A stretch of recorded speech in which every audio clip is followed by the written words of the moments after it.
Now you know. So we are starting off a new month, and the theme for March is That's How We've Never Done It. I love the paradoxical themes that we have to explore this year. And today's particular topic is It's a Brand New Day. Thank goodness, right? Yes. So last week, we got to hear from a handful of our community members who shared about our experience attending the CSL convention in Charleston, South Carolina. Seeds were laid for a brand new day for CSL as a greater organization. And one of those seeds was that we are doing things now that we've never done before. And as mentioned last week, we honored Black History Month at convention for the first time, which many of us said, it's about time. Like, what? Yes. And there was a conscious centering of Black voices in our movement and a recognition that now there is no going back. For once you know, you can't unknow. And once you see, you can't unsee. Once you see and become aware of the injustices and inequities in our world and within our own organization, right? We have to be able to look and to call ourselves out sometimes too. Once we see this, if we are willing, we can look and then take this invitation into our own lives and our personal worlds. For where, there's things, those ways of being that perhaps we have just kind of gone on autopilot or default, that it's now time to pay attention and perhaps do things how we've never done them before. So we're stepping into a new beginning, one in which it's okay to acknowledge pain, discomfort, to acknowledge differences without fear of creating separation or manifesting something negative, right? Because this hyper-focus in our movement can lead, on positivity rather, can lead to actually causing more suffering if we don't integrate the highs and the lows of this human life experience. It's all about integration in order to realize that truly we are whole, no matter what. That is our true essence. So not just to seek to be seen or heard when we are experiencing the goodness of life, but to be willing to show up and to be loved and be honored and to be nurtured and to be seen, even in those uncomfortable moments of life. And guess what, y'all? I'm human too. And I'm not immune to the pains of life. So I want to bring you into my world for a bit and share a little bit about what's going on with my family. So, as I mentioned earlier this year, my aunt passed away in December. At that same time, my mom was rushed to the hospital, and she has moved from there to rehab, back to the hospital, and is now at the point where she has decided to no longer do any medical intervention. That after this most recent visit to the hospital, it appears that her physical body is not able to rebuild the strength that she had once hoped.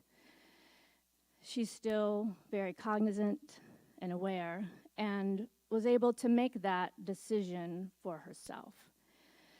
So I share this with you, not just because she's my mom, but she's also a community member here. So I want you all to know, because many of you know and love her. Maybe you don't know her quite as well as I do, but I know that she is very loved in this community and every community that she has been a part of and touched. So we've been embracing the ups and downs and logistics of the healthcare system, and now what end-of-life care will look like, how to best support her, and being present to what is occurring and feeling all the feelings as best as we can, paying particular attention to how we support our young daughter through this difficult time by having honest conversations and also being willing to admit that we don't have all the answers, and to explore topics such as death and dying and grief, and just trying to give ourselves as much grace as possible. And it's hard. It's hard. Like, for me, it would have been a much easier choice just to push aside my current reality and home life and just talk about today's theme of living our lives to the fullest, right? And embracing the infinite possibilities, starting each day anew, and the newness that life is always seeking to express through us, right? And in fact, I did start to write that talk, but then it wasn't feeling authentic for me in this moment, just to speak on that. So I'm choosing to be real, to be honest, to be vulnerable, and to talk about the hard things. And not only that, but to take time to get clear on what I need and desire in regards to support. And I'm telling y'all, this is not something that comes easy for me. So just as we talked all last month about stretching beyond our comfort zone, I am stretching, working on clearly stating my needs and articulating healthy boundaries is a daily practice for me. So here I go.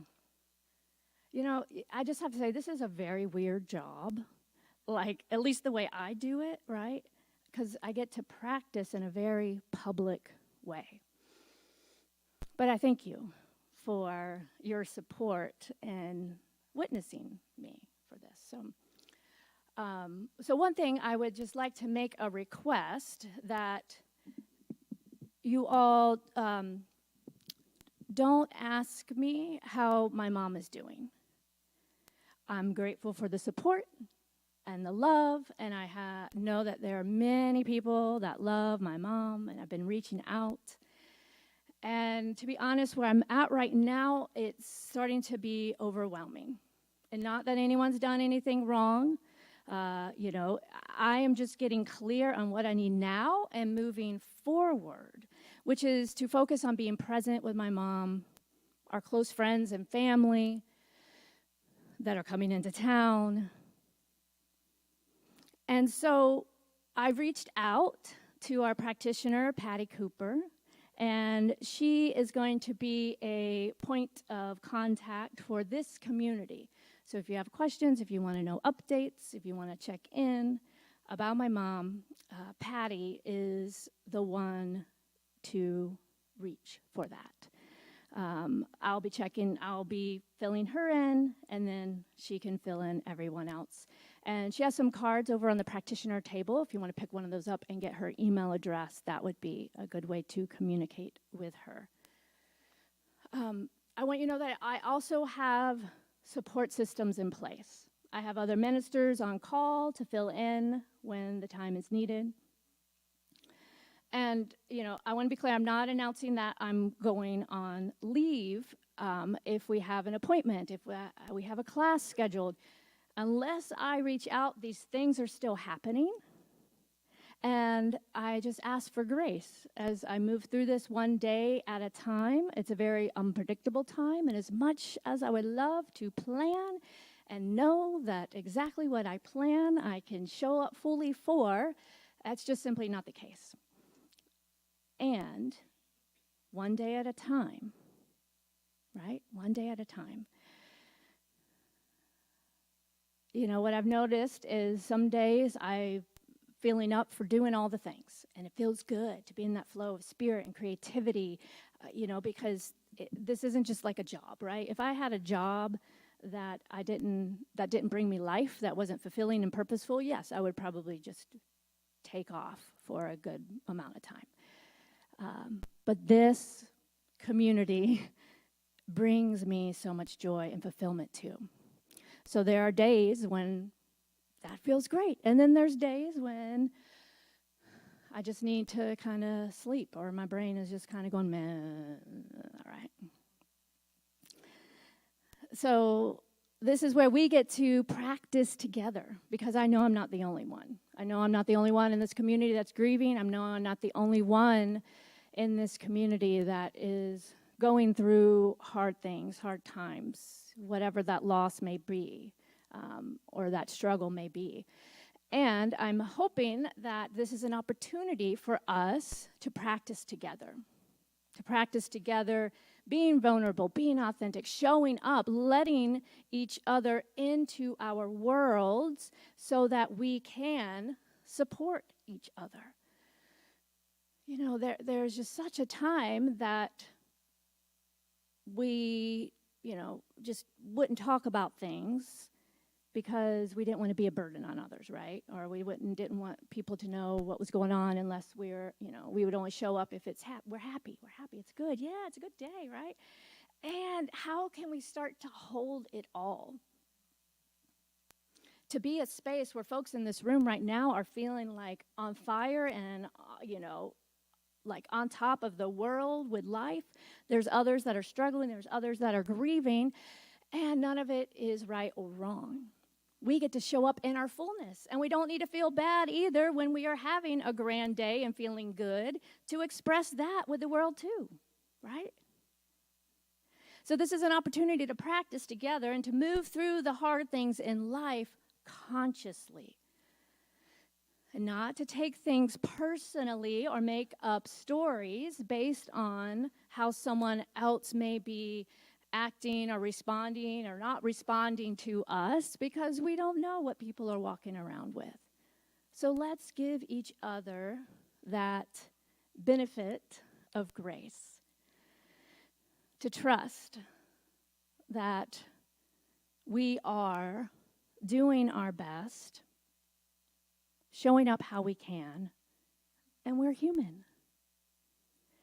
So I think that the best thing that I can do is just be upfront and honest with you all, right? I was saying to my sister-in-law the other day that I feel like I need to make like a button, maybe with some flashing lights on it, if that's possible, that says extra grace required, grieving in process, right? Just to kind of flash that, walk away. She said her tip was that she would just say, I'm just really emotional right now. Because you never know when that will come up. And we want to allow space for it all.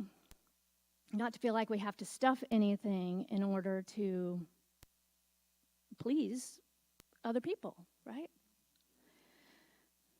So, as you can imagine, I've been thinking about contemplating death a lot lately.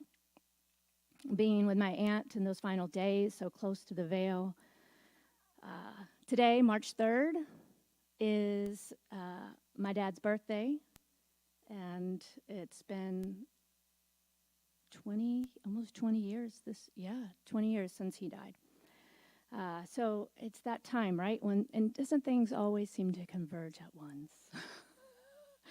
So it's the compound grief that we are experiencing now. But I find it curious that, it's something that is so inevitable, this experience, like we all die. all of life in some way, physically, the physical form of life ends, it dies. And yet there's so much taboo around the topic. Like, we don't talk about it usually.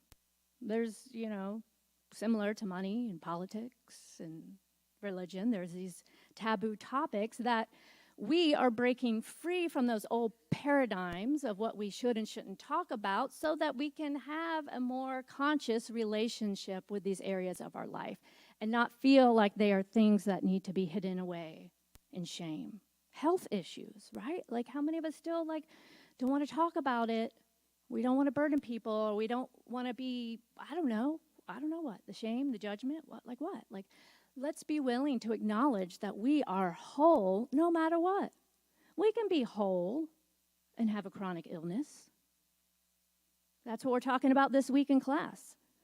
So that's a different rabbit hole. But today, I want to explore this idea that and bring something back that we did a few years ago, BC, before COVID. Back in 2019 or so, we hosted here a death cafe, and I would love to do this again. So if you're not familiar with the idea, basically it's a group of people that get together. I'm going to try something. Does this come on? Oh, yeah, okay. Okay. Hi. So basically, the idea is that it's a group of people that get together and talk about death over tea and crumpets or cake or pastries and such. There's no agenda. There's no objectives. It's not a support group. It's not counseling. It's a space to explore the topic of death and dying without any religious dogma or, right or wrong answers. And what we teach here at Ahava is that we believe that there is an infinite intelligence, divine wisdom within all of us. We don't need a guru. We don't need a religious figure or an authority figure to tell us what to think or believe. So we give ourselves the space to listen, to get curious, and explore these ideas, to try on what it may be like to consider, as the song talked about, reincarnation, or what form this thing called life or our spirit or our soul may take in other realms or dimensions. We get to hear ideas in a safe space that perhaps we've never heard of or thought of before, from other perspectives. And then open to our own inner wisdom and guidance to discover what feels right for us in that moment. And the beauty of life is that we are always growing and expanding. And I don't know about you, but my beliefs on, what happens after we die have ebbed and flowed and shifted and changed at different times, because truly it is a great mystery. So there's power also in just surrendering to the mystery and getting curious and talking about it with other folks who may be interested in talking about it, because it destigmatizes it and it makes it not so hard or shameful to talk about it when we are thrust into a situation where we can't help but think about it, right? So if this idea is something you're interested in participating in this conversation or perhaps conversations, I encourage you to reach out. If you are interested in co-hosting a death cafe here, we can provide the resources, the space, even the tea and the pastries. We are all in this together, and I would love for Ahava to be that space, to talk about the things, even when we are uncomfortable. Whatever the topics may be. Maybe this is inspiring you to want to hold a conversation on another topic. This is where we come together to grow, to stretch. And perhaps by doing something that the way it's never been done before, like contemplating our own mortality instead of pretending that death isn't inevitable, perhaps by being willing to do something we've never done before and entertain new ideas and perspectives, we will gain a greater understanding and experience of life now. So I know this may not have been what you expected today, but, hey, it's how we've never done it before. This is going to be fun, y'all, because it's a brand new day. And I want to leave you with this idea. The nature of the universe is always growing and expanding. Energy cannot be created or destroyed. And energy, vibration, is the very essence of the universe. So it is who we are. We are energy expressing in form. So we too are always growing and expanding in infinite ways with infinite possibilities of expression, both seen and unseen. We are on a conscious evolutionary journey to explore this thing called life and to let spirit do its thing in, as, and through each of us. So evolution, by definition, requires a dissolving of old forms and constructs and beliefs. I'm going to say that again. Evolution, by definition, requires dissolving of old forms and constructs and beliefs so that newness can unfold. So each day calls us to stretch and to be open to a bigger idea of life itself, expressing in, as, and through each of us, in, as, and through the natural world, the beauty of nature. But we must start from where we are, loving ourselves right where we are, and being open to who and what we are becoming in each new moment. So it's a brand new day, y'all. And I just invite us this week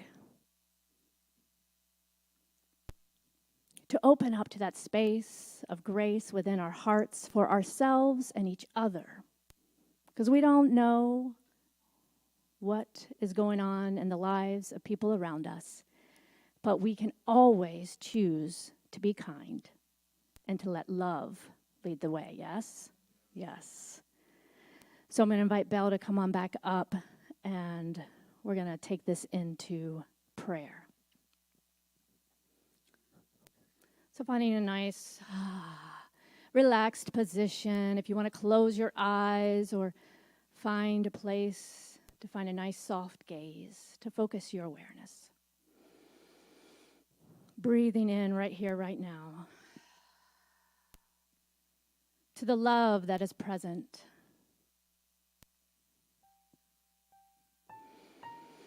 Recognizing the love, the wholeness,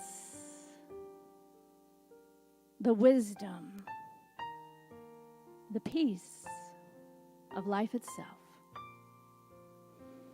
Knowing that life is love. Life is wholeness. Life is peace. Life is joy. And there is only one life. This one life, spirit, universe, God, whatever word works for you, gets to know itself right here, right now, in, as, and through each and every living thing. So I know and recognize that we are one in love. And it is from this place of oneness that I speak this word now, knowing that love is leading the way.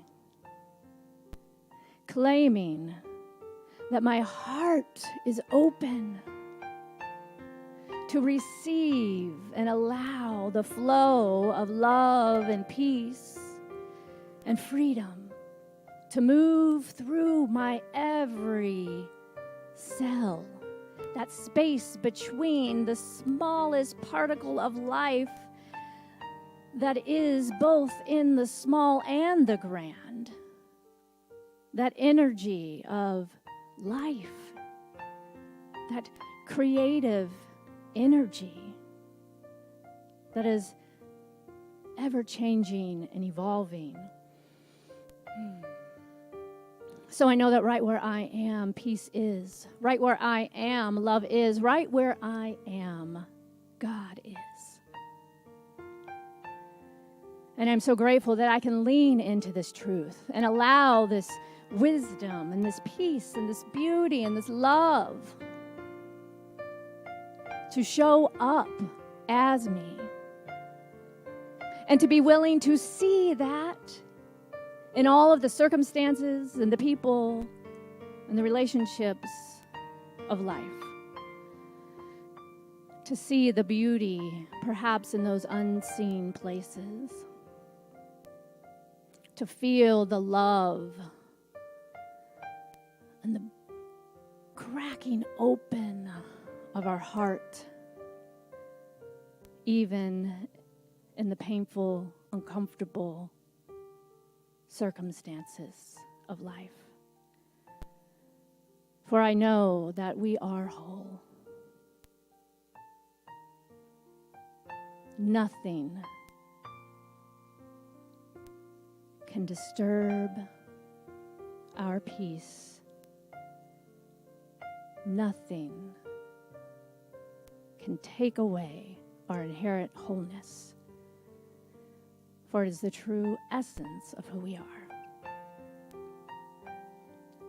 And in moments of doubt or forgetting, I know that we can rise again to the grand rising of a brand new day, of a brand new moment, and lean into the support that is here within this beloved community and beyond. To reach out, to ask for the love and the support when needed, and to know that we are absolutely worthy and deserving of love all the time, for it is who we are. So the more that we get to know this of ourselves, we get to express this, we get to feel it, we get to embody it, and we get to see it in the beloveds around us. Oh, I'm so grateful. So grateful for the fulfillment of this word. As I release it into the law that always says, yes, yes, yes, my beloved, it is done. It is so. And together we say, and so it is. Yes.